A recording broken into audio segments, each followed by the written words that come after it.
Retour à la case départ pour cet Afghan. Il y a 2 ans, il a vendu tous ses biens pour financer son passage clandestin vers l'Europe. Parvenu jusqu'en Norvège, il y a passé 22 mois avant d'être renvoyé dans son pays par les autorités. Ça a été très difficile de retrouver une vie normale ici en Afghanistan, mais je n'ai pas le choix. Si je trouvais un moyen de repartir, je le referais bien sûr.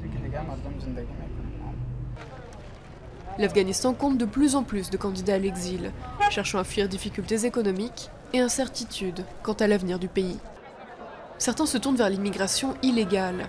Au marché de change de Kaboul, des passeurs proposent de fournir billets d'avion et visas pour l'Europe, pour environ 15 000 €.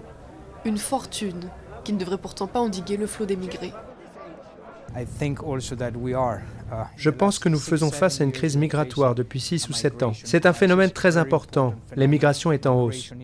Une partie est composée de réfugiés, mais on ne peut pas ignorer qu'il y a depuis longtemps des réfugiés au Pakistan, en Iran et ailleurs, depuis plus de 20 ans.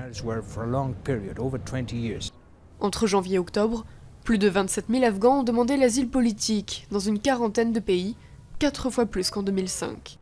Avec 3 de ses amis, cet Afghan économise pour pouvoir lui aussi partir, pour de bon.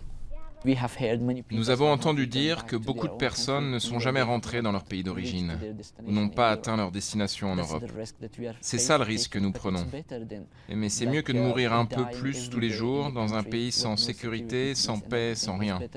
C'est mieux de mourir là-bas un jour. C'est pour ça que tout le monde est prêt à prendre ce risque. Selon l'ONU, il y aurait 2 700 000 réfugiés afghans dans le monde, soit un quart du total mondial de réfugiés. Une proportion qui a de grandes chances d'augmenter à l'approche du départ des troupes de la coalition de l'OTAN prévue en 2014, avec le risque de priver le pays d'une élite pourtant précieuse pour sa reconstruction.